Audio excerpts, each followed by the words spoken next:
It needs to make a little noise when we start recording. I know. I don't know why it doesn't make a little bloop or something. Yeah. Bloop. There you go. Recording in progress. Oh, okay. Maybe not that one.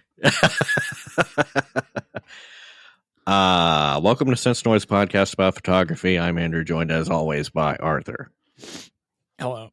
I am down with the sickness over here. I was recently. Well, fortunately, this one didn't come from you because this one came from Kim. Okay, good. Yeah, I've got the China virus. I stay winning, as they say.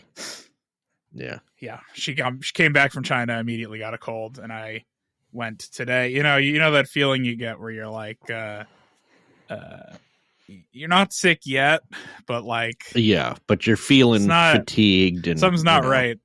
Yeah. So I went and stocked up on Sudafed. It's like someone hit you with the fatigue ray, and you're just like, you know, I feel like a blob. Yeah. So went and stocked up on Sudafed. So that's going to be my vacation, I guess. Mm-hmm. I'm off this whole week, except now I'm sick. So that's. Did you you signed the thing that said you're not going to use it to make illegal drugs? That's right. Yeah. Yeah. I can't believe we still have to do that. I know. Who's who's doing that anymore? Who's buying generic 12-hour Sudafed to turn into meth? I don't think anybody's doing that anymore. Honestly, they'd probably do better if they just did the CVS thing of like putting it behind a locked plexiglass seriously. door, you know. Because then I would go in there and I'd be like, forget it. Or like make it so that you still have to go behind the counter at the pharmacy, but just like that's all you have to do. Right. You just have to say, hey, toss me one of those. Yeah. That's all you need. You don't need this national registry of who's sick.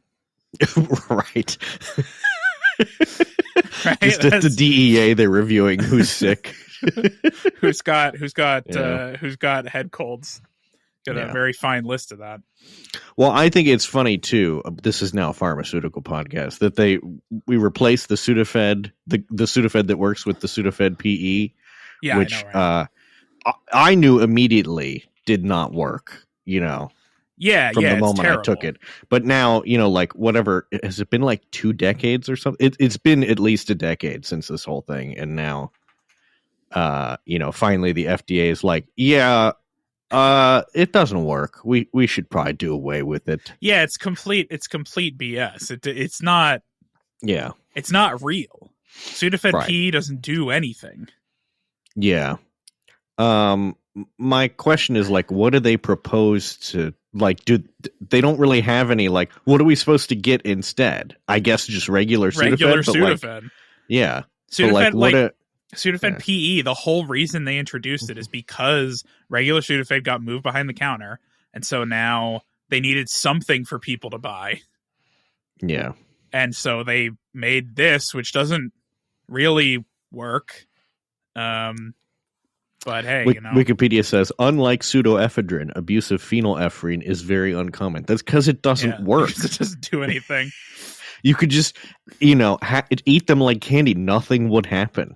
Apparently, you can actually use it to treat low blood pressure. Interesting. Like they give phenylephrine as an IV in cases of low blood pressure because it can increase. Well, probably at doses much higher than what you're taking. And of course. Yeah. Also, treatment for hemorrhoids, I guess. It's another thing it can do.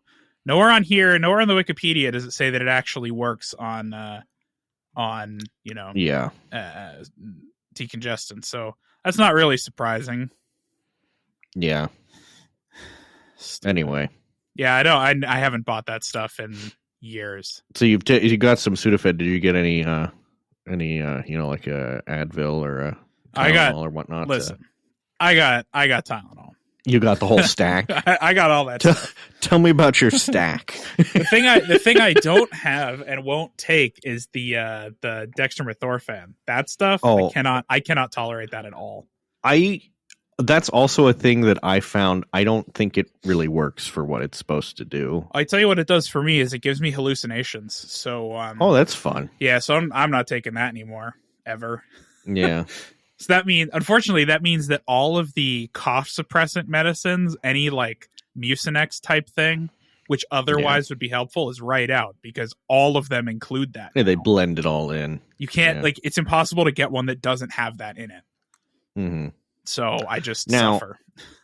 I also feel like I read something recently that suggested that guaifenesin mucinex doesn't actually work that well either. I mean, yeah, probably. So, I don't know. Who could say? We're just going to have to suffer through colds in the future. You know? Yeah, pretty much. So, and honestly, it's probably better that way. Like, I don't know. The over medication of minor illness is not great. Yeah, I think. Well, you got to take all those pills so you can get back to work. Right? Exactly. That's the important thing. So, well, this is my issue with being sick on vacation. Is like I took these vacation days and now I'm going to spend them sick. I want a refund. Yeah. Right. Yeah. You're like, listen, I have a headache. I could have just gone to work and had a headache. Or just taken sick days instead and then taken a vacation later. Yeah. Right. Now I've wasted them, it feels. I've wasted my vacation days on being my unlimited time off that I've got. I'll just take. I'll see how unlimited it really is. Mm-hmm. Well, anyway, there's been some news this week. A little bit. Yeah. Sony has a new. Yeah, we've covered this kind of thing before, where Sony Imaging, which is a different division of the company than Sony Semiconductor Solutions, SSS. They'll Good they added the third S there. They put out these press releases. Most of them are in Japanese, so it's kind of hard to tell what's going on. But when they get translated, they show these like, hey, we've got an insane image sensor. Who's interested?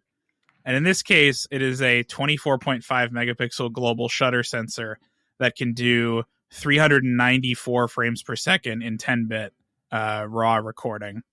Okay. And even faster than that, 442 in 8-bit, which is insane. So that's pretty good. I wonder what the Phantom, the super slow-mo cameras, I'm guessing they don't use a global shutter sensor. No, there's no way. They've got to be some kind of rolling. But maybe they could in the future. They might even be. That is so much data that you'd have to transfer so fast. They might be multiple readout. Maybe they read out in separate zones. Yeah, because sometimes they'll do that where like the two halves of it read out at the same time. But these sensors. But I mean, this on so global shutter. 24.55 megapixels at what's the top peak right here? 442 frames per second. Yeah, at 8-bit. I'm just thinking about the data that is required. At 12-bit, it's 212 frames per second. Wow. There's also a few other variants of it. There's a 12 megapixel one that's 14 millimeters versus the 19 millimeter full frame or whatever. But yeah, which can shoot at 660 frames per second. Which is crazy. So, yeah. So these typically, they come out first from the semiconductor folks, and they get used for industrial stuff. So they get put in, imaging and whatnot. And then several years to decades later, they finally get put in consumer cameras. So it'll be a while before any of this stuff shows up in cameras, but it is... I guess they're progressing with this global shutter faster than I thought they would. Yeah. I sort of figured the A1 type thing would just be kind of what we have for a while. It seems like maybe it'll be faster. Yeah. These new products employ SSS's own embedded clock high-speed interface SLVS-EC, which supports 12.5 gigabits per second per lane. So, there you go. That's a lot. Yeah. But it's not that much. That is slower than USB 4. Well, per lane, right? And it has 8 lanes. Well, okay. Yeah. But even then, it's still... I guess the challenge is 8 lanes at that size. Yeah. You get a lot of electrical interference. Yeah. So, I don't know. It's... The challenge with these is not necessarily getting the silicon to do the global readout. It's getting the data off fast enough. And that is what holds you back here. And that's why these ones have these other lower resolution readout modes. Yeah. Like you could do a global shutter. That part's easy, but it's, getting it out in a reasonable time. You got to get it out. Yeah. 12.5 gigabits per second. What's a PCIe Gen 5 speeds? Oh, 80? 32 gig. Well, they've stopped saying, they've stopped giving bit rates. Now they say transfers. Yeah. You noticed that recently? All the PC stuff has switched to like transfers. Transfers. Like, what do you mean? Yeah. Okay, you know how many bits it is. Yeah. So PCIe Gen 5 is 32 gigatransfers and up to 4 gigabytes per second per lane, depending on how it's configured. Yeah. So that's 63 a little more than these. 63 gigabytes per second in each direction in a 16-lane configuration. Right. So, yeah. So this is 12 gigabits. So that's what 1.5 gigabytes per second over each lane times 8. So still 8, 10 gigs per second if you use all 8 lanes. Mm-hmm. It's pretty good. You can do that with Ethernet. It's one, yeah. It's just, I don't know. When Sony does stuff like this, it's one of those things where it's like, did you really need to make a proprietary interconnect format here? So much. You couldn't just use PCI Express or something, like a format that's industry standard that works. I don't know. No. It seems like something you could have done. No. Yeah, it's important to have. Yeah. Oh, and it uses their own embedded clock times 3 high-speed interface. Mm-hmm. And a clock times 3 apparently means that the clock is embedded in the data, so you don't need to suppress. The clock is in the data. There's no need to suppress delay time variance between lanes, it says. Okay. I mean, sure, but I don't know. I feel like we have faster interconnects than this, and you could use them. This is, as someone who knows about this kind of thing, they're making this sound a lot more impressive than it actually is. Right.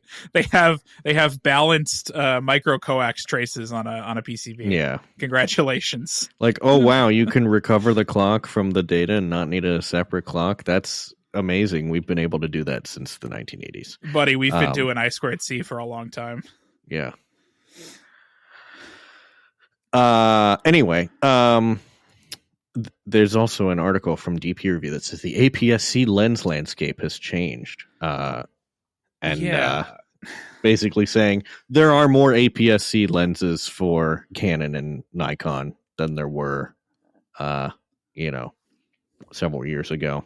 But I think more so for Nikon. None of them are like first-party lenses.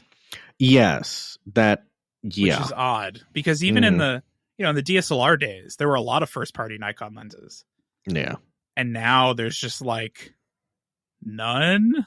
There's like 4 of them, right? It's hardly any. Yeah, it does seem that mostly Canon and Nikon have left this up to third parties. Sigma has kind of been carrying the torch of like good, OEM quality APS-C lenses. Tamron a little bit too, but mostly Sigma, and then the Chinese brands like Viltrox and Sirui and 7 Artisans and all the ones that we occasionally talk about. So yeah.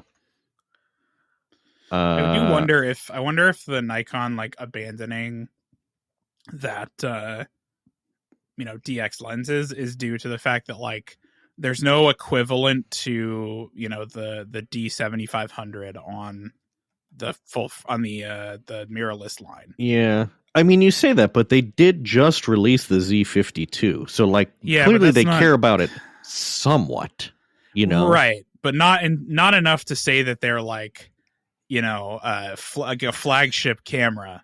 Right. There's no flagship APS-C camera anymore.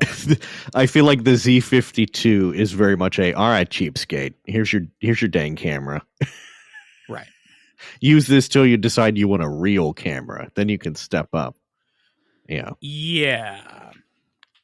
Whereas the Z30 is just like actively slapping you in the face. It's like, exactly. What are you doing? You want a vlogger camera? You bought this? What'd you do that for? Yeah. Our Nikon even their, remember their I forget, was it the D5000? I think they had one APS-C Nikon SLR. was going pretty nuts in the digital SLR days, but the I think it was the D5000. I could be wrong. Mm-hmm. One of them had just like the fastest shutter possible. Like it could do 3D tracking AF with, like 20 frames per second in a DSLR. And that was crop. And that was like the fastest one they had for a while. Yeah. And that was kind of like, I feel like that kind of thing forced them to continue to have that be a platform that they make real lenses for. Mm-hmm. Especially zooms, because like there's like no zooms. Yeah. Now. Yeah. Are there any zooms for Nikon APS-C that aren't full frame? I don't think so. Don't recall. Yeah, I don't know. It is worth noting I'm looking at their, SLR history, and they had 4 APS-C DSLRs right up to 2022. Right. And now they just have 1, So they had more in the DSLRs than they've ever had in the mirrorless. So, yeah. The DSLRs were also created for a different kind of market. Yeah. They were created for a market where people were walking into Best Buy to buy a camera.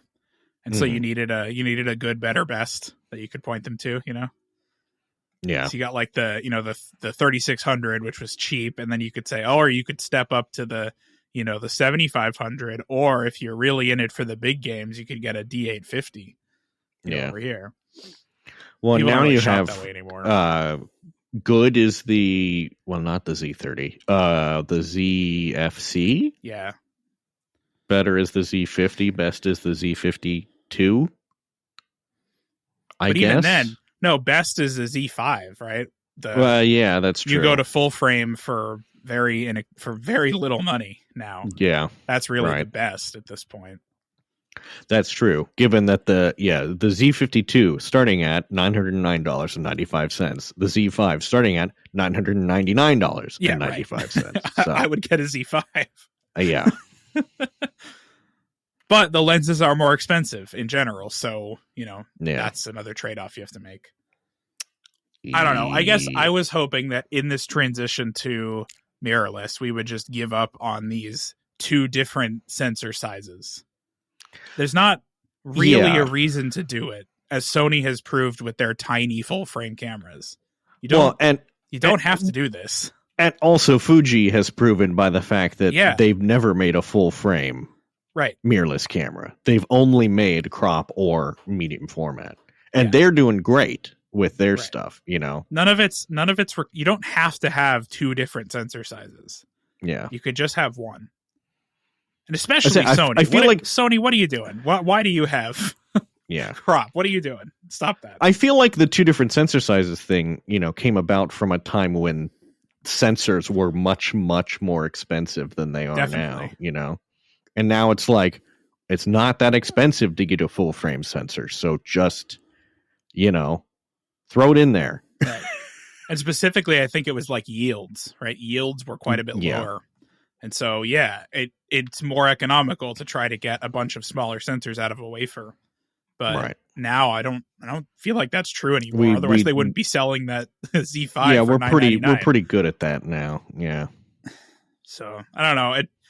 Or they should produce a camera for every size of sensor imaginable, down to like just putting the sensor from an iPhone in a body, and then having like a 1 1/3 inch sensor and like a 1 1/2 inch sensor, 1 inch sensor. I'm sure if you went on AliExpress, you could find that. Yeah.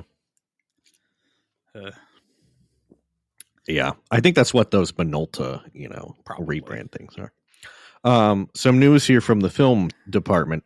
Eastman Kodak has paused all film production this month to upgrade their film production line at their factory in Rochester, New York. So, it says here from their earnings call, our film sales have increased on motion picture and in still film and other films. So on film right now, we're doing a shutdown in November, total shutdown. We've continued to invest in our manufacturing process while we need to shut down completely to bring light into the dark, right? Film is made in the dark. So in November, we will be modernizing the plant, putting more investment within that, which has also cost us to use more cash in the quarter to build up inventories while we do this. So basically, they got to turn the lights on to do some work. And so that means they have to stop making film for a bit. That makes sense. Yeah. So. They also apparently have a large apprentice program for film technicians in Rochester, which takes 4 years. So now they are going to, I guess people are starting to graduate from that program. And so now they will have more technicians. I mean, this is good. Is this the first industrial investment in Rochester in the last, 50 years? Yeah. Feels like it might be. Well, that's I mean, I don't know how old their equipment is. I know that Ilford, or rather Harmon, DBA Ilford, their film manufacturing equipment is over 40 years old now, so we're getting to the point where they're going to have to do something, either update or replace or whatever, or else, bad things will happen. It's going to stop working. So, but right. You have to fix it. I don't know what they'll do. I just hope that this Kodak, turning the factory off is not like Six Flags turning off King Ka. Right. Yeah. Oh, don't worry. It's just down forever. Well, yeah, gotcha. It's like King's Island closing Son of Beast, temporarily. And then it just, then eventually they just tear it down in the off season 2 years later. And they're like, Six Flags at least admitted that they, the first day they were like, oh, it's closed for maintenance. And then it was 2 days later. Oh, yeah, it's it's never not coming actually back. closed for maintenance. We made a little lie about that. Yeah. Let's hope it's probably not. They're making a lot of money on film now.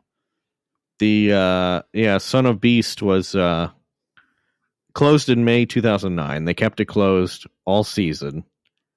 And then in early 2010 they just sort of removed mentions of it, just took it away from the website and the map, and they took the signage down. Yeah. And then they're like, no, it's still going to be closed for 2010, and then in 2011 they're like, it's still going to be closed, and then 2012 they're like, it's still closed, and then in 2012 they're like, all right, yeah, we're just going to demolish it. So yeah, they memory hold Son of Beast pretty much. Yeah. Which is probably fine. I wrote it and it was kind of garbage. Well, that's fair. It was an older one, right? No, it was pretty new. That's the thing. Because the Beast was quite old. Right. And Son of Beast was supposed to be the new one. It was, for a time, the only wooden coaster with a loop in it. Right. Right. But it turns out it should have been called Fail Son of Beast, because that's really what it was. It did not live up to the standard of its its father, basically. Sure. Well, because the thing about the Beast is that it is very long for a roller coaster, especially a wooden roller coaster. Yeah. In fact, it's still the longest wooden roller coaster. Really? It's over a mile long. Jesus. And it takes 4 minutes and 10 seconds to ride, which on a roller coaster is an eternity. Well, see, now you're getting your money's worth, in my opinion. Right. Exactly. And also it's old, so it's rickety as hell. And then, Son of Beast was just fine, 2-minute ride. It had a loop, which was the smoothest part of it, because it was made of metal. And then the rest of it was kind of shaking the heck out of you on purpose, it seemed like. And it wasn't that fun. I don't know. Well, I won't be going on it. So Sense of Noise, a podcast about roller coasters. Important news here from the Nikon department. The Z6 III marked the end of the space in Nikon's camera names. Thank God. So they used to be denoted, Z space 6.2. Well, now it's just Z6 III all together. Which, thank God. Yeah. And of course, this Petapixel article does print it incorrectly in the headline. Yeah, because they put Z6 space 3, but according to Nikon, it's just Z6 III all bound up together. But yeah, whatever. That's so funny. Yeah, it's very amusing. Camera companies get a normal name. They literally don't know how. Oh yeah, Here it is. It's the Sony A1 II. Yeah, that's not confusing at all. Yeah, that's actually the next thing. Sony has come out with the new A1 II, which, by the way, if you look at the photo here at the top, or indeed the front of it, it says Sony Alpha 1. There is no indication that this is the 2 model on the front of it. None whatsoever. And in fact, I'm not sure there's any indication that it is the 2 model anywhere on it, which just seems silly to me. What are you doing, Sony? I don't... they should do the Canon thing where they put, Alpha 1 Mark II. Right. Or put a like a red dot on it or something. Put the 1 in a different color, make the 1 red. Yeah. I don't know. There's things you could do that.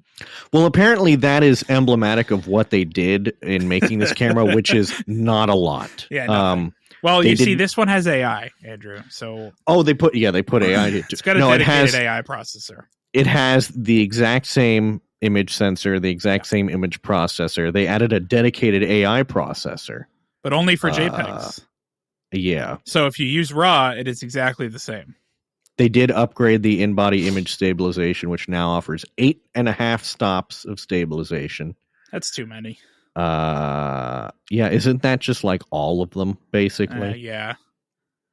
Measuring the core autofocus is the same. Measuring the stabilization in stops is kind of a flawed metric to me. Yeah. What does that mean? What does stops mean? I want to know, can I hold this in a moving vehicle that's going on a dirt road and get pictures? That's what I actually want to know. Right. Stops doesn't tell me that. The core autofocus is the same. The maximum frame rate is the same. It still has a mechanical shutter option. Things it has a 50% improvement in eye detection for birds. Okay. I don't know how you measure. Yeah. I don't know how you measure that, but. How do you, how do you do that side by, do you have an A1 and an A1 II, side by side on a tripod so that you can, idea. That's an interesting one. Yeah. What it did do, so instead of just having a tilting screen, now it has a 4-axis multi-angle LCD. Good. We like that. The EVF has been upgraded. It, features dual CF Express card slots, which also double as UHS-2 SD card slots somehow. I'm trying to figure out how that works, because I would think that the SD cards would just sort of jiggle around in there, but whatever. And all perhaps they know something I don't. All for the great price of $6,499. Yeah. It also has a full-size HDMI port, USB-C, and an Ethernet port, which is actually upgraded to 2.5 gigabits per second. So there you go. That's actually decent. That's not bad. It's very amusing to me to think about a camera having 2.5 gigabit Ethernet, but I think my Z9 has 1 gig, I think. Yeah. Mm-hmm. I don't know if you're doing the Ethernet thing, aren't you tethered capturing and you just use USB-C at that point? I don't know. I guess. I don't know what utility the Ethernet port provides these days. If you're a pro photographer who uses these things with the Ethernet port, let us know. I have no idea. Well, because here's the thing, right? You're plugged into the Ethernet 2.5 gigabits per second, or you could plug in the USB-C, which is, 20? I assume, at least USB-C or USB 3, which is 10, 20. Yeah. Yeah. So, I don't know. Yeah. It's we're getting close to it's got RS-232 on it. What? Why? My camera has a parallel port. Yeah, and the reviews of this were basically it's new, not much better. Yeah. So supposedly Reddit of course, the very helpful post that everybody upvoted has been deleted. So I don't know what the actual answer is, but the next most helpful post, it says that like they use it at like sports events where they'll have all of the people shooting images wired into Ethernet. And then all the images automatically get uploaded to a central server where the people are reviewing them as they come in. Yeah. All right. Because you can do that with Wi-Fi, but Wi-Fi in a stadium is terrible. So they do Ethernet. Yeah. That makes sense. Yes, that makes more sense. I wonder if this camera supports SMB connected up to my TrueNAS. This is from the DP review preview of the A12. It says, if there's any doubt in your mind about whether the A12 is worth the extra $2,000 over the Z8 or EOS R5 II, then you're not its target audience. Okay. So that means no, is what that means. Yeah. Yeah. It says, but against dramatically improved competition and with so much Z9 and R1 tech trickling down to the Z8 and R5 II, it's not the game changer its predecessor was. So, yeah. Well, yeah, if you already have an Alpha 1, yeah, it doesn't seem like there's any reason you should get the 2. Alpha 1 Mark 1 _final. Yeah. They should have called it the Alpha 1 S and X. Yeah. So that next year's you can have the Series X, you know? Right. Yeah. I'm looking at my camera here. It seems that the only network storage option that it has is FTP. Okay. So, you know, that's how you do it. I mean, it'll work. It just, I don't know. We got security these days. Mm-hmm. Yeah. I feel like we should be using security. Whatever. Yeah. Now, we've had a sort of backlog item for a time, which is that you've been interested in the DJI Mini 4 Pro. Oh, drone. Yeah. I'm always interested in drones.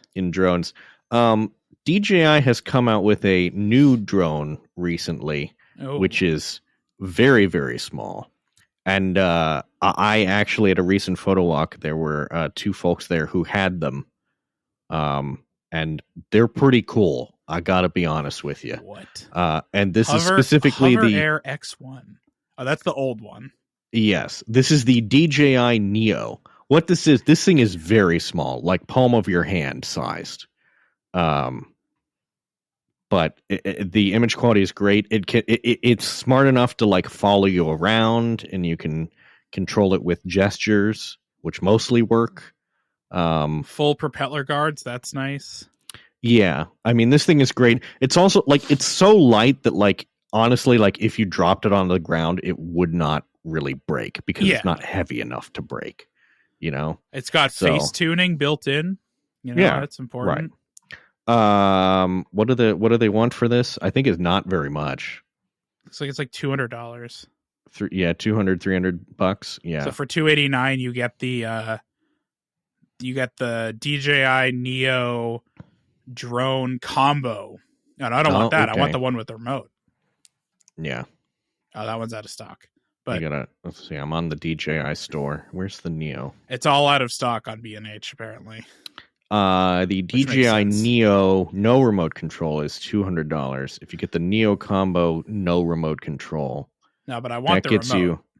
That gets you a Neo, 3 batteries, a 2-way charging hub, and propeller guards. Yeah. And then where's the? Okay, so you got to get the remote control, which is fine. I'll get the remote control. Yeah, you can also get the DJI goggles, which is I think basically those will make me vomit immediately. That's basically an Oculus that you put on so that you can see the. It's the FPV thing, right? Yeah. Yeah. Mm-hmm. Yeah, I won't be putting one of those on. Yeah. It has it comes with spare propellers as well as a gimbal protector. Always protect your gimbal. As well as spare propeller screws even. So, yeah, and this charges via USB-C. So, you know, that is very cheap, I will say. 135 grams. Yeah, the batteries for it are only $39, which is cheaper than I would expect for something like this. Well, you got to buy a lot of them. Yeah, it comes with 3. Right. So Yeah, you're going to need a lot of batteries. For Palm Controller mobile app control, DJI Neo supports Follow, Expanse, Circle, Rocket, Spotlight, and Custom modes. It does not support obstacle avoidance, so, bear that in mind. Have you seen the DJI Care, by the way? They got Apple Care. No. So for 2 years, for $38 on this mini drone, you get 4 replacements with a replacement fee. Wow. And 2 flyaway replacements. So like you lost it in the ocean. Oh, and they'll send you another one. For how much? This is the Neo for that's Australia. How do I get to the US? Okay, USD. Here we go. USD. Flyaway replacement. For which one is this? The Neo. The Neo. It's not listed on here, but oh no, there it is. For $89, they'll send you a new one. Yeah. If you completely lose it in the ocean. So that's pretty good, if you ask me. Yeah. I guess the neatest party trick of this is that it will take off and land in your hand like you're in some sort of goofy sci-fi film, Yep. So, yeah.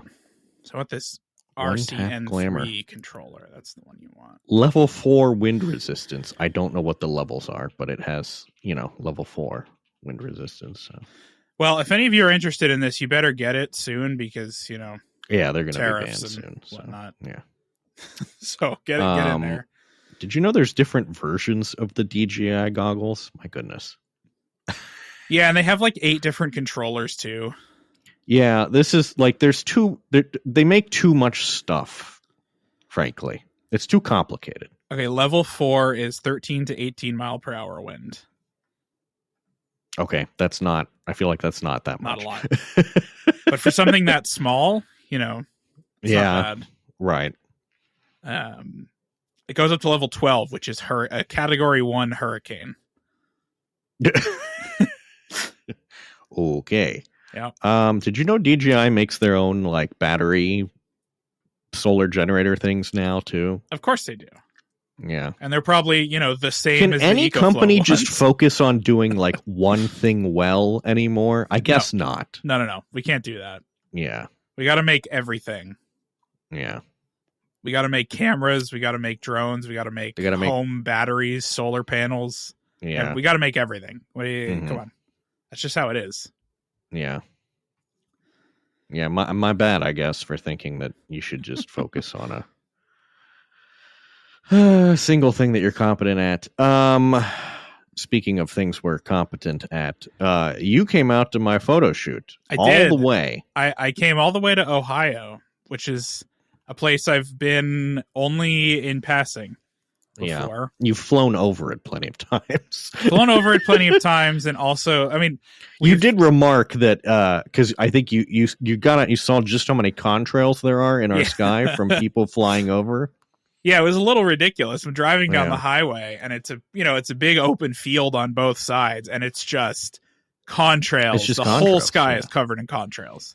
Well, that's like if I open up like FlightAware or another, like flight tracker right now, guaranteed there is a flight going from New York, Newark, Boston, someplace like that to somewhere on the West Coast above me right now. I mean, or even like Texas or Florida up to Chicago. Yeah. Right. You get it in both directions. Yes, exactly. It was ridiculous. It was like, I genuinely had the reaction of like, oh yeah, I can see why people believe in chemtrails. Like, I get it. This is insane. There's one above me, literally as we speak, that's LaGuardia to St. Louis. Right. So there you go. And here's another one. Where's this one going? Denver to Dulles. Because you come here where I am and there's none. Yeah. There's nothing. JFK to Indianapolis.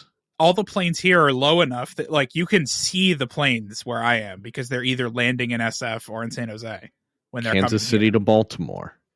Oh, here's one actually coming here. This is Detroit, Dallas Fort Worth to Columbus. There you go. They're making their turn. Your airport is very nice, I will say. Columbus, nice airport. They did, they've been working on it a bit Oh, this is an interesting one. There's a Southwest flight from Albuquerque to Baltimore that's above me right now. That's fascinating. Why did they? Okay. I don't know why they have a direct flight between Albuquerque and Baltimore. Yeah, that does not seem like it would have high, subscription. But I mean, maybe it's a politician flight. That could be. That state senators from New Mexico, something like that. Yeah. Yeah, they've been. Well, it's interesting because they remodeled the terminal at Columbus recently, like a couple years ago, and now they're just going to tear it down and build a completely new terminal. And it's like, great, glad you spent all of our tax money on that. Like the drywall is like less than 5 years old, and you're just going to tear it down. And so in the airport, they had signs up everywhere before security telling me to use my Apple Wallet driver's license. Interesting. Because you can do that in Ohio now, I guess. Yeah. And so I tried mine, and it didn't. I don't personally want to put my driver's license into Apple Wallet, but whatever. I don't know. What are they going to do? Yeah. It's just blue. I feel like if giving them an NFC representation of my driver's license is probably less dangerous than handing them my actual driver's license. Yeah. That's my sort of logic there. Yeah. But they had the signs, and there was nobody behind me in the security line. Otherwise, I wouldn't have tried. I asked the guy, like, does this actually work? And he's like, I have no idea. Go ahead and try it. You're like, oh, okay, it's really popular then. A real popular option. The QR code, like we have one before the Apple Wallet thing. California had its own, which was like a QR code, and that did work. I used that before in the state, and that worked fine. But I have not tried the digital one because usually I just use Clear, and I don't even bother with that. Yeah. But Clear at CMH closes at seemingly like 5 p.m. on Sundays. So yeah. Right. Well, because where are you going now? I was lucky that security was even open. There was one guy. And for pre-check, he handed me a yellow piece of paper and was like, give this to the guys over there. That was the pre-check. Yeah. It's a little like index card you get that says I'm special and I don't have to take my jacket off. But the problem is it doesn't get you like the full pre-check benefits because they still require you to do some stuff. Oh no, I didn't have to do anything. Oh, did you? Oh, okay. But also there was nobody in the line. I was going through security with my pilot for my flight. Like we were the only people in the airport. The people on that flight. Yeah. Anyway, yes, I came to your photo shoot, which had to move locations last minute for dubious reasons. Yeah.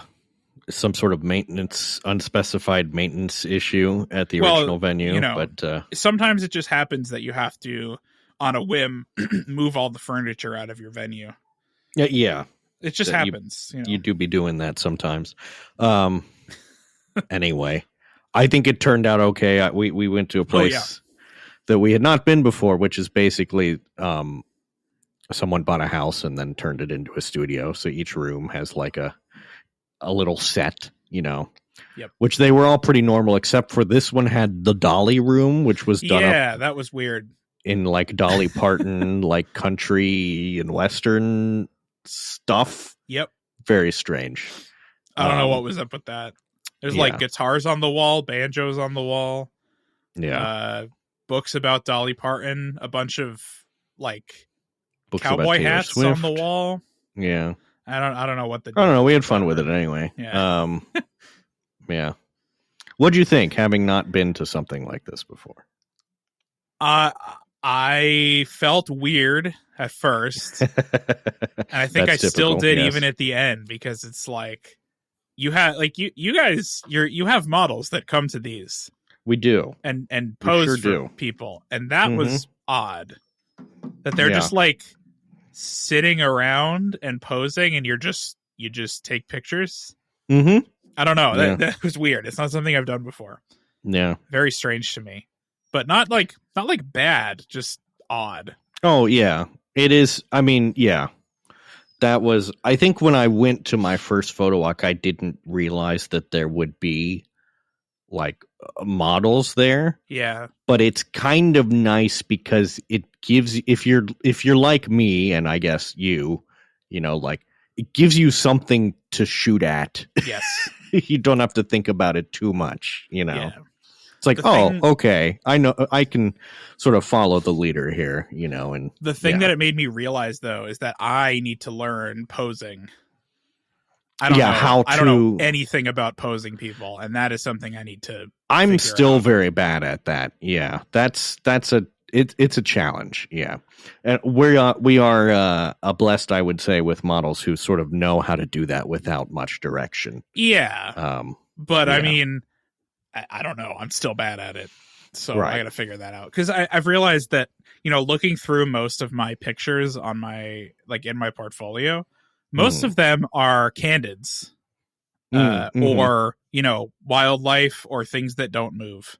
Yeah. And so, yeah, I need to practice this. See, I actually like, one of my favorite things is to capture candids at these things where you're sort of deliberately not. Oh, you sure. know?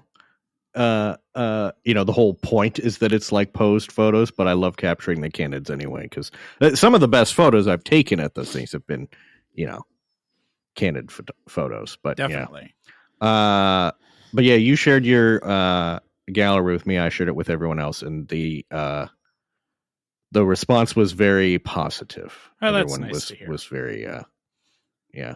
I had no idea what I was doing, so I thought they were quite good. Yes, your editing, I guess, is also quite good, which I don't think you do much editing, but I do mostly cropping and color correction. That's about it. Yeah, the colors are very good, I would say. So the thing I forgot to bring, and if you look at the gallery, you can see it in a couple of them. I forgot to bring my calibration card that I purchased specifically for this kind of thing. Yeah. And so you can tell skin tones are not quite right in some of them, and they don't match between.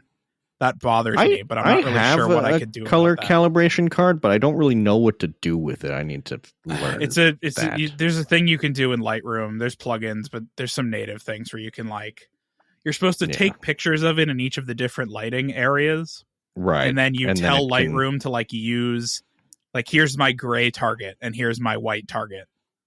Oh, okay, yeah. And then that's how you do your white balance settings and whatnot. So that's what I need to do. And I have the thing to do it. I just didn't bring it. And so you'll notice in some of these that the same person has different skin tones in different images. And I don't love that, but I don't know. Yeah. I couldn't fix it all. That's as someone who, you know, is used to shooting film, that's a thing that happens. Yeah, I know. I wanted to fix it, though. Yeah. I do like this one you did too, where you masked out her in the mirror. Yes, is in color, but everywhere else is in black and white. That is thanks to Lightroom automatic subject masking. Yeah, there was no way I was going to do that by hand. Rotoscoping that, basically. No way. Yeah. I did another shoot after this, though, for work that I bring up because I tried one of those AI tools again. Oh, yes, you mentioned this. Aftershoot? Yeah. So I didn't use it for this because I like actually care about how these turn out. It sounds bad, but it's true, right? I wanted to take artistic liberty with these. And with, you know, for work, I was taking pictures of, like, a pickleball tournament for interns. Right. And so it's like, I care. I want them to turn out good, but but you don't need them to look artistically like, you know. Yeah. And so I tried Aftershoot again, which is something I had used before, and I had okay results with it. Tried it again, and honestly, this time it did really well. Yeah. So there were 3 events that I shot. I shot the pickleball tournament. I shot a cooking class, like a professional. We have a kitchen at work where they do cooking classes. Oh, so it's like a chef teaching people how to do like cake frosting and stuff. Right. How to make a grilled cheese, things of that nature. Yeah. Well, this was called assembling a stove. You may not have used one before. This was assembling a 3-layer cake and, like, frosting it and decorating it properly. It was actually fairly involved. And right. then First you need 3 layers. A happy hour. Sort of Towers of Hanoi cake situation. Yeah. So then the last of it was a happy hour type thing. Right. And so when you use Aftershoot, when you create an album, you have to tell it, like, what is this? What kind of thing is this? Yeah. And so for pickleball, I picked sports. What is this? This is a photo. So I told it that it was sports. And then for the other two, I told it it doesn't have like a work function, but it has school event as an option. So I picked those. Yeah, it's pretty close. Yeah. And what it does, school event feels more specific than I would think, but yeah, but I think it means the same thing. Yeah. Like a bunch of people standing around is what it means, I think. Yeah. So it goes through, it flags your photos, it marks them with ratings 1 to 5, and you can set up what the ratings mean. But by default, 5 is like good. I don't know why it does this. 4-star are like the ones that it thinks are the best. I don't know why it makes those 4-star instead of 5, but yeah, whatever. I think it's because it can't set the flag in XMP metadata. Like that Lightroom flag is not a thing in XMP, but the rating is. So it can't like. So 5 is like, 5 is good. 4 is really good, but it just has to be something else because it can't use that flag field. And then 3 is like maybe okay. 2 is blurry. 1 is eyes closed. If you turn that on. And you have some customization. You can customize like how picky it is. How much culling does it do? You can, there's also a slider for like how many photos do I actually want out of this kind of thing. Yeah. So you tell it you want more, you want it to be more picky, pick more, pick less. Right. That kind of thing. It also does group duplicates together, which is kind of nice. So if you take a burst, it'll kind of automatically pick the best of the burst. Yeah. Which is good. This is interesting because I think they've improved this, because the last time I used this, I don't recall that it did the star rating for you. And I on their website, they have cull your own way, automated or assistant, whichever you prefer. And I think what you're describing is their AI automated culling. When I used it, it was the AI assisted culling, which is basically where it picks out like faces and it'll pick out photos that are blurry or have closed eyes or whatever, but it didn't necessarily like make those selections for you, kind of thing. This one whereas the AI automated will. It's interesting to me, especially that you can sort of switch back and forth. It's like, how much work do I want to do? Yeah, it has way more controls than the last time I used it as well. There's more things that you can tweak before it starts to work. Yeah. The other thing that I noticed is that if you were using it, let's say at the beginning of this year, and want to use it now and say have an Apple Silicon Mac, you really need to completely delete the application and download it again. Noted. Because if it already has the models downloaded, it will try to run them in Rosetta, which is quite a bit slower. Oh, yeah. Because like back then it didn't support M1 natively, and now it does. So you need to just it stores it in the application model. So just delete the app, re-download it. It'll re-download the models and then run natively. Because it's Apple Silicon native now, basically, whereas before it wasn't. So, but it will max out your CPU. Like it'll use 100% of whatever you give it to run these models. And honestly, I'm pretty pleased with the results. So what I did after it went through is I just went in Lightroom and I went and culled the 5 and 4-star ones, basically. So I pretty much picked all of the 4-star ones. So the ones that it thought were really good, it was spot on. I just picked all those, and then I went through the pretty good, the 5-star, and picked manually the ones that I wanted from there. I suspect if I had dragged that slider down to more picky, I would have had a lot less. Yeah. So for this tournament one, I had, I think, something like 2,100 photos from the tournament, and it filtered it down to like 400 to go through. So that's pretty good. Because, it's all burst shots. You take a lot of bursts when people are doing sports stuff. Right. And so it cut those down pretty significantly.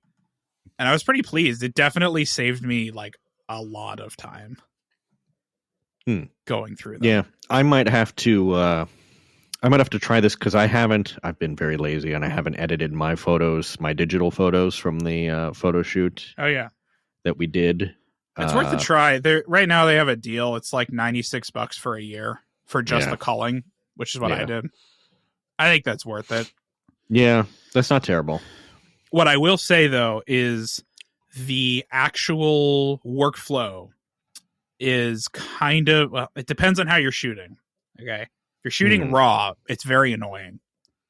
Because Lightroom, in the raw files, you can't store XMP metadata in the raw files. It doesn't work that way. So it writes these sidecar files, like it writes an XML file next to each image. And then in Lightroom, you have to go and tell Lightroom, hey, Lightroom, I actually want you also to write all of your metadata to files next to the images instead of storing it in your database. Yeah. And then Lightroom really doesn't like that. So the raw workflow with this thing is not fantastic. It will do it. It'll work on raw files, for Nikon at least, but it's not great. For JPEG, though, it saves all the XMP that it does, all the ratings and the colors that it chooses. It saves them into the JPEG, and then you just go in Lightroom and you tell Lightroom, reload metadata from disk for these files, and it does, and then it just has all the ratings and stuff. I wonder why it can't write the XMP to the actual because the proprietary raw files don't have remember, it's not what's the open raw format that Adobe has? It's not one of those. Not a DNG or whatever. It's not a DNG. A DNG can have metadata. But when you import from your camera, you're getting, CR2 for Canon, NEF for RAW, for Nikon, those proprietary formats don't have XMP fields in them, so it can't do that. Now, I suppose you could convert all of your images from, into DNGs, but that's unnecessary, I think. Yeah. But no, I'm pleased. It works. It does what it says now, which is different than the last time I tried it, where it sort of worked. Now I can say it actually does. I wish it had more event types that you could tell it about. That does bother me, but I expect that they'll probably, continue to add. Yeah, I mean, it has more than it did last time. I just wish it had even more. I was going to say some of these that I've used have been their event options have been wedding or portrait or newborn. Right. It's okay, well, but sometimes I take pictures of the world, though. Right. Yeah. How dare you? Yeah. It also, it's worth noting, the reason I chose Aftershoot to try is because it does run the analysis offline. So yes, a lot of these, I think Filter Pixel and maybe Narrative and definitely Imagen, which is IMAGEN. Their whole thing is I don't know that they have a desktop app. The whole thing is in I think the they web. do, but it just slurps up your pictures and uploads them. Yeah, and then Filter Pixel is the same. I don't know if this Narrative Select, I can't remember if it does it. I don't think it does it locally either, if I remember correctly.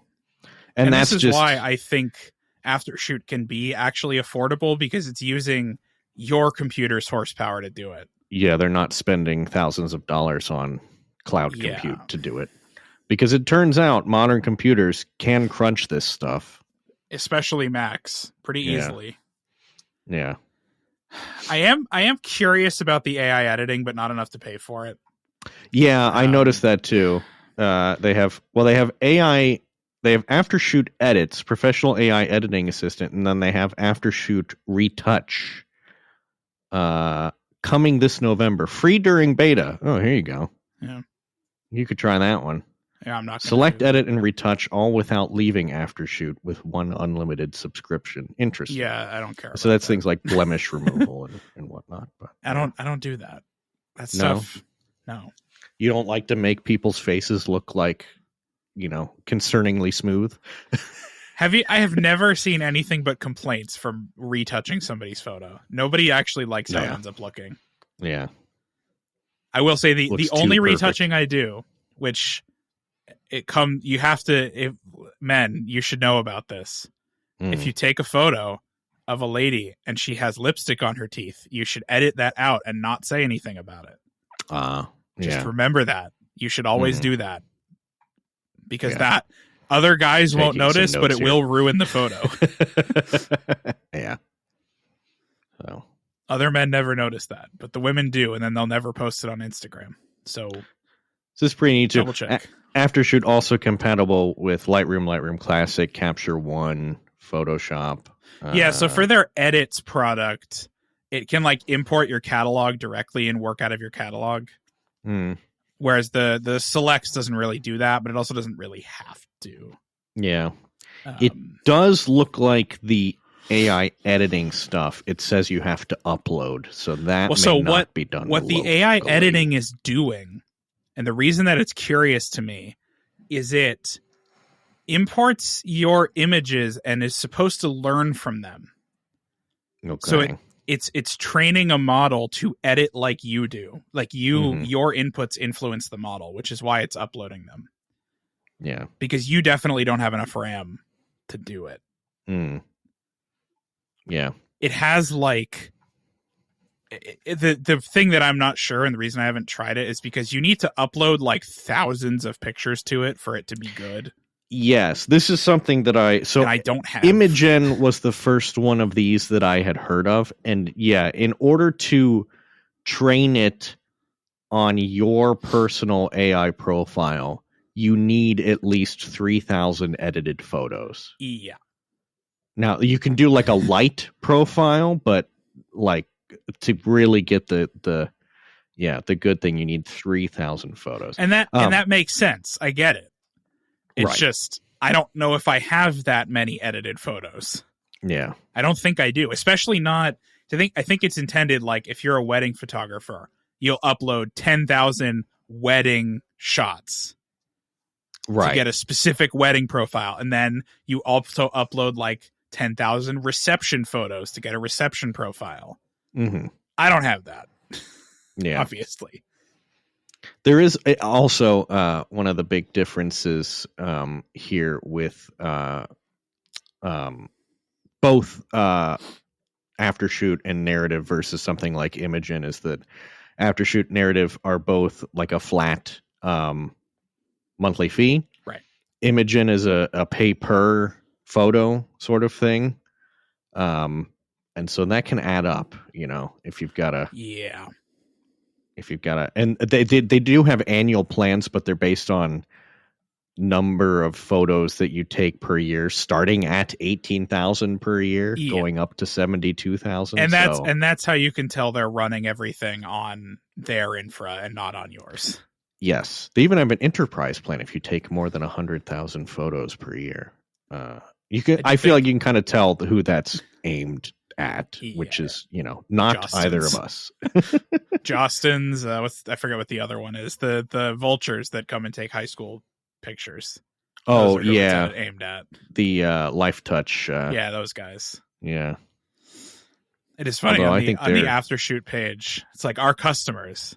Who do you think they call out for customers? Oh no, I looked at that earlier. It was very fascinating. We got the Senate, the Senate, the U.S. Senate, Blue Origin, Ford Motor Companies, and then Petapixel. Yeah, sure. And Digital Camera World, Shot Kit. Yeah, sure, man. Absolutely. I will say this: the fact that Petapixel and DCW use this is probably that's a decent. I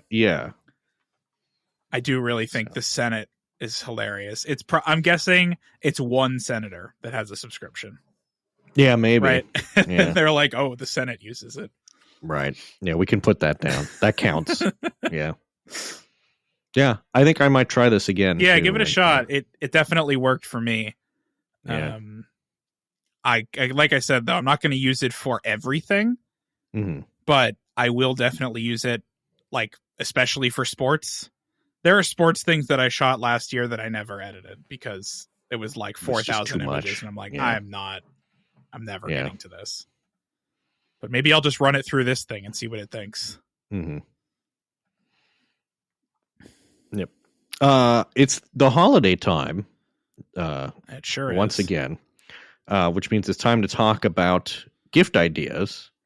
And one thing that I'm going to try this year that I sort of tried last year before realizing that I wasn't really equipped for it, is like creating a photo book, which is a thing that you have done for a number of years now. Yes, that's right. I don't know if I'm doing one this year. I'm not sure I have enough images, but if I have enough pictures from a year, then I do one. Here's my question. Should I put the photos that I've taken at photo walks, like of other people, in there? That depends on your audience. Yeah. If it's for family, I put some. Mm-hmm.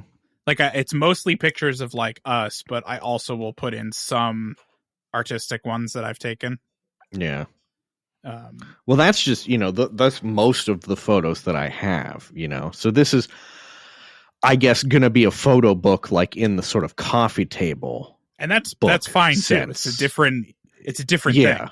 Right. It's but like, here's my work from this year. But it's an equally good holiday gift, I think. Yeah.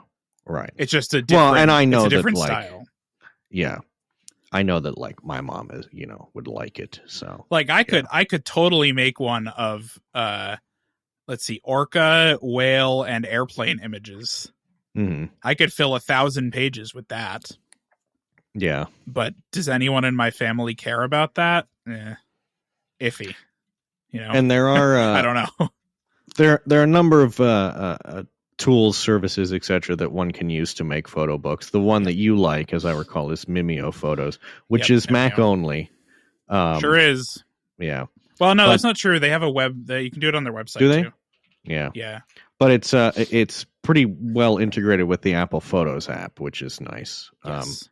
And I see they're currently doing 30% off photo books with code albums30. They sure are. And they have lay flat ones now, which is very yeah. nice. Yeah. As well, though, all of the ones that I had done were not lay flat, and so now I'm like, well, I can't get them because it has to match all the other ones. And you can do photo books. You can also do calendars if you want to do which might be a good option for you if you have like 12 good photos. Well, I can't I can't because my parents make the calendar. What? And they give it to everybody. Right. So well, kind of stuck, Yeah. Though they do like large format prints now as well, so maybe I'll do like a couple of prints. They do like a 20 by 30 print. Photo cards, prints, even some large format prints, wall prints, even kind of thing. Have you done a like fracture before? Oh, that's course. Another good one. Fracture where they print it directly onto glass. At our little factory down in Florida. I got one of those a number of years ago. When we had family portraits done, I got our family portrait printed onto a fracture. I've also done what was it called? Canvas pop, where it's printed on the canvas. Also a good one. Go to fractureme.com, promo code DIFFS. Yes, very good. Canvas pop is good too. You can get them printed on canvas. Just stuff that's maybe a little more interesting than a print in a frame, I guess. So Fracture, I will say, Fracture looks quite good. Every single one I've gotten from them looks great. Good, yeah. Mm-hmm. I had to order a second one because the one that I had ordered originally got knocked down and broke. But whoops. They are expensive, but the thing to remember is you don't need to buy a frame with these. And I don't know if you've looked at frames recently. They're kind of nuts. They're absurd how expensive frames are. That's the other thing too with the canvas ones is you can also just hang those up without a frame. That's sort of the point too. They have I'm looking here. I'm intrigued by this. Canvas Pop has triptych prints, which is basically where you put in an image and it'll split it across three little prints. It looks like Fracture will do a gallery wall too now. Yeah. So they have like predefined layouts and you just upload, 6 or 7 images. into this like layout. That's pretty cool. As I recall, Adorama has something that too. Adoramas will do an arbitrary size of wall as well, which is nice. Yeah. They'll do that. They also have Printique has lay flat photo books, lay flat albums, all kinds of stuff. Yeah. If you want to do all that. I need to look into that again for getting some of my stuff printed to go on the wall. But I will say that the reason that I recommend Mimeo and continue to recommend them is that they were the company that Apple used to use in iPhoto to print photo books, because you used to be able to do that directly from Apple, and it was made by Mimeo. Mm-hmm. And the reason that I recommend them is not because Apple chose them, but because if you have a photo book from because iPhoto, you personally own stock in the... No, I'm kidding. I think they're private, thank God. Yeah. If you have a photo book from iPhoto that you made in 2004, if you can boot up iPhoto still and export that to a PDF, Mimeo can faithfully recreate exactly what that would have looked like. Still. Wow. Yeah. They have a section in their website where you can upload those projects that you made. Like you do the print ready PDF thing from iPhoto. Mm-hmm. And you can still upload those and you can still make them. So they actually care about preserving this stuff, which is very nice. Yeah. That's why I recommend them. Also the Aura frames, the Wi-Fi connected picture frames that we've talked about, those are back at Costco right now. I actually saw them really? My most recent visit. They have the Carver Stone Collection by Aura 10.1 inch digital picture frame for $100, which is a pretty good price. Yeah. 1280 by 800 comes in either white or black for the frame. Pretty good. And then Aura is of course having a sale on their website on their own frames. And I would recommend to you, I got the 15-inch one. Yeah, I saw you had the big one. The big boy, which is 1600 by 1200. It is very nice. I was surprised at how it didn't look that much like a screen. Yeah, it's kind of remarkable. That was nice. So I probably will get one of these. It is, I feel like, also bright enough that it looks, I mean, that's kind of the thing, is like, it's just so bright that it looks like an actual photo rather than a dim little screen. So I think the trick would be if I put, the like picture lighting on the other lights on my on the other photos that are already on the gallery wall, I don't think I would be able to tell the difference. Mm-hmm. If they were all the same, all the same brightness level. Right. Yeah. I've been thinking about doing that anyways. Mm-hmm. But that would work. Yeah. The other thing about Aura that we like is if you are setting it up for someone who's not tech literate, that is totally fine. It lets you pre-configure it for their Wi-Fi network and pre-configure an account. Yeah, you can basically take it out of the box, get it sort of pre-set up, and then put it back, and then they plug it in, and you can even like preload photos to have it. Yeah. So they just plug it in and it works, and they don't have to touch it. Yeah. They can make an account on their phone if they want, but they don't have to. It can be completely managed remotely by you. I've gotten these for both my mom and my stepmom, and my stepmom in particular, like there's new photos going onto that thing every couple of days, if not more frequently. I don't know how many photos they've got on that frame now. It's got to be hundreds. My only complaint, Aura, if you're listening, please make it so that I can just point it at a Smug Mug album or a Flickr album. I don't particularly care which. Please, just let me do that. I don't want to. I don't want to have to upload them manually. Just let me let me point it at an album. Oh, the other nice thing about the 15-inch big boy, it's 4:3 instead of 16:10. So yes, it's that is nice. Better aspect ratio for your actual photos if they're taken on a proper camera. Yeah, that is nice. Yeah. Very nice. Yeah. And also, there's a bajillion other like photos on whatever thing. Yeah. Photos on wood, photos on stone. Like, I don't know if I recommend those. You get your photo laser engraved into, I will say though, a decorative throw pillow with like a photo of your dog on it, always a a crowd pleaser. Everyone loves those. Tempting. Of course, they're tacky as hell, but like, you go back next year and it's still on the couch. Yeah. So people like those. Fascinating. Well, I think that is all we have for you this week. This has been Sensor Noise. You can find us on Blue Sky, which is rapidly becoming popular. We were early adopters. I just want to be clear about that. We were Blue Sky elders. Yeah. My account is even labeled as such by one of those labeling services. You can follow us on Blue Sky at sensornoise.com. That's right. You can follow us on Instagram. You can go to sensornoise.com. You cannot follow us on Twitter. We are not there. We're not on Twitter anymore. We're not on the everything app. We were never on Twitter, actually. That's true. Yeah. But now I don't think either of us is even logging in. I deleted my account. Yeah. No, we're not on X, the everything app. So sorry about that. You can follow us personally. Our personal Blue Skies are linked in the bio of the Sensor Noise one. Arthur currently has a very lovely photo of his dog's crossed paws. Very polite, very demure. He was very demure while he was sitting on a laundry pile. So, just crossing my paws like, I'm just going to sit here. If I dump laundry on the bed to fold it, he comes running and sits on it. He does not want me to fold it. Yeah. No, I have that problem with, really anything I'm trying to do. Well, sure. What'll be funny is she'll like knock her bed partially off of the ottoman. And then when I try to grab it to move it back onto the ottoman so that it doesn't fall off completely, she'll like lay on it. Like, no, don't move it. I'm like, but you don't. I like it like that.